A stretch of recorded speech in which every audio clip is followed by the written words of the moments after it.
Now, the Trinidad and Tobago Great Race is on this Saturday, and the race will be celebrating its 55th anniversary. And so joining us to tell us more about that is the president of the Powerboats Association of TNT, Mr. Jonathan Tardier, and Vice President Anthony Scott. Gentlemen, good morning. Good morning. Thank you so much for joining us. Lovely to have you here on an early Thursday morning. No, thanks for It's not even Saturday yet, and we have you up this early. Yeah, of course, yes.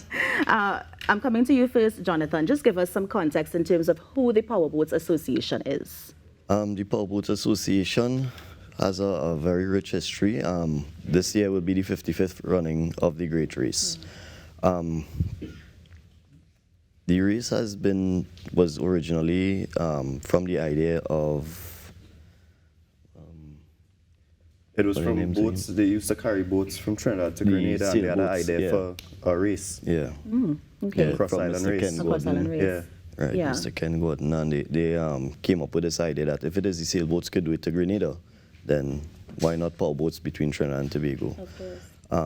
From the Great Race, the Trinidad and Tobago Powerboat Association was born, where you now have races that happen throughout the year, in addition to Great Race. Yeah. Now, I know a lot of people focus on Great Race because of what it is, but you mentioned something interesting in terms of they used to take that to inter-island, but now, of course, it's Trinidad and Tobago. So that means that the course would have changed over the years. All right, so the inter-island was really sailboats. Right. The in-between Trinidad and Tobago would be the powerboats. And to answer your question, yes, the course has changed over the years. There was a time that the race finished in Scarborough, but originally I think it's always been Storby. We moved it back from Scarborough back to Storby, and that's been purely a logistical move. Just to help us understand, where does it start and where do they go, and then where do they end? The race starts in the foreshore. It basically moves along the north coast of Trinidad, stopping in Maracas. From Maracas, they head on up to Grand River, and then from Grand River across to Tobago. Nice. Now, you mentioned as well, I'm coming to you with this one, Anthony. Yeah. The inter-island was the sailboats, but we now have powerboats. And so that begs the question of the classes of the powerboats. Can you discuss that? I also understand there are different start time, there are different categories. Just give us an overview of that one. So basically, as the racing has developed into class racing, which is basically the speed classes that we have, the 60, 70, 80, 95, 110, 120, and 130. So they have different classes of boats of what speed they're allowed to go up to. Those numbers are the speed? Yeah. Okay. Miles per hour. Right. So with that, the times have then been staggered. So instead of everybody starting at 8 a.m. like they used to, it is now, boats will begin to leave at 7:15, and they will have start times going all the way up to 8 o'clock. Nice. And then how do you judge them? Is it the first one who reaches to Tobago, then they will win the category? How does it work? Yeah, so exactly that. Yeah. The first boat there for each class gets the first place. Is there like a great or a grand overall winner for this thing? No.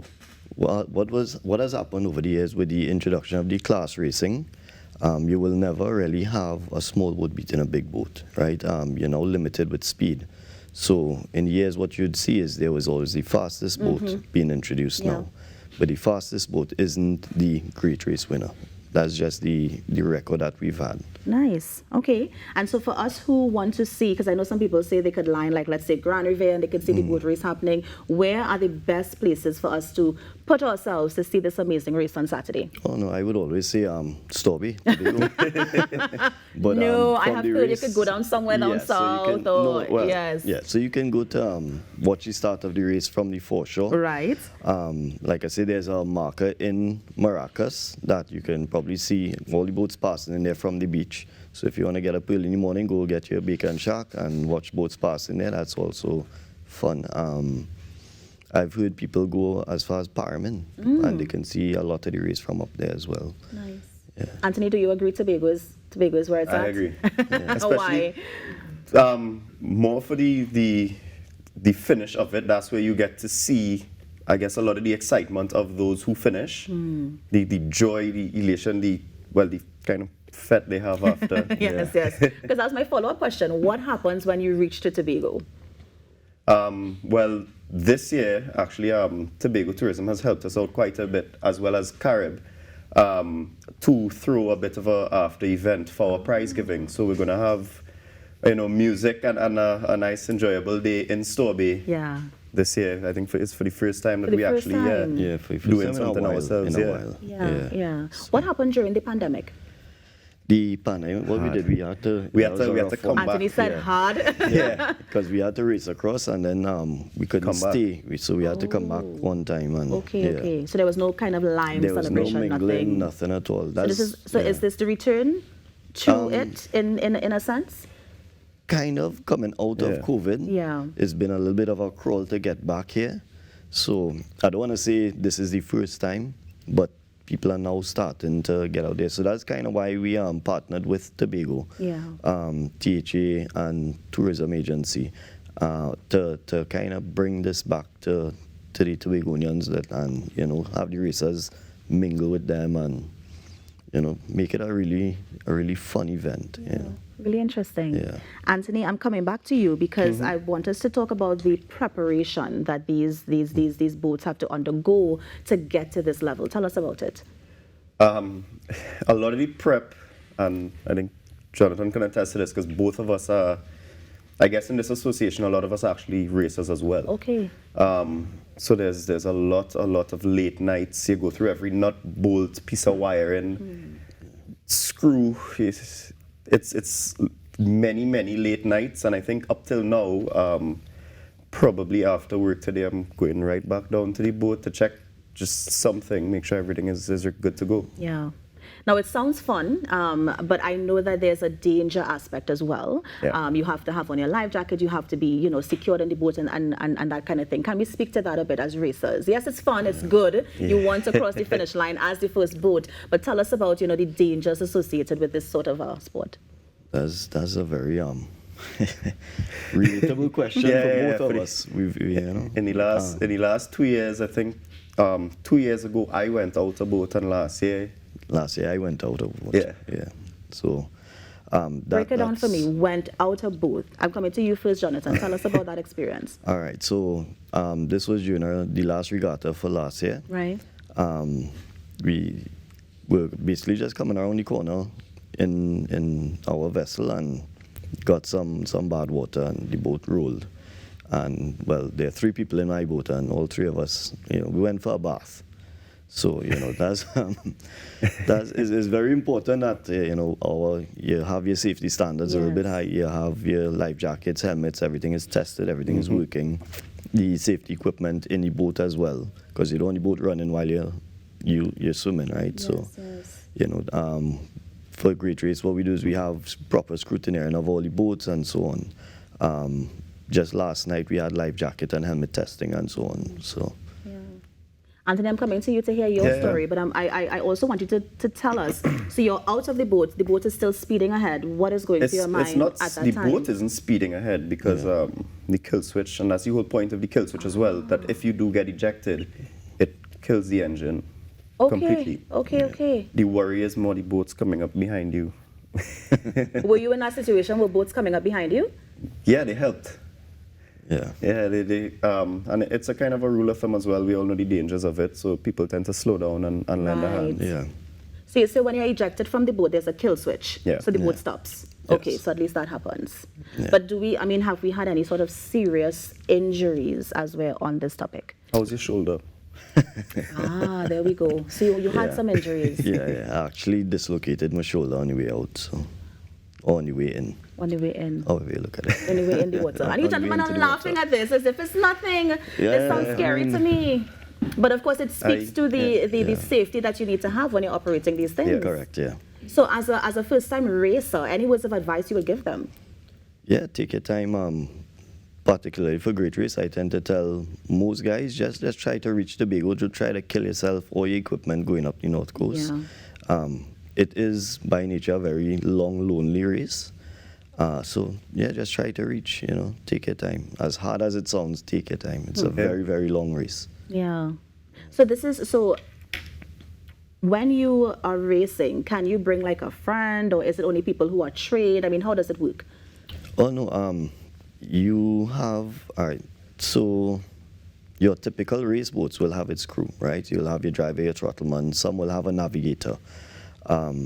the front part of it, there's a cruiser class that Right. we introduced only for great race.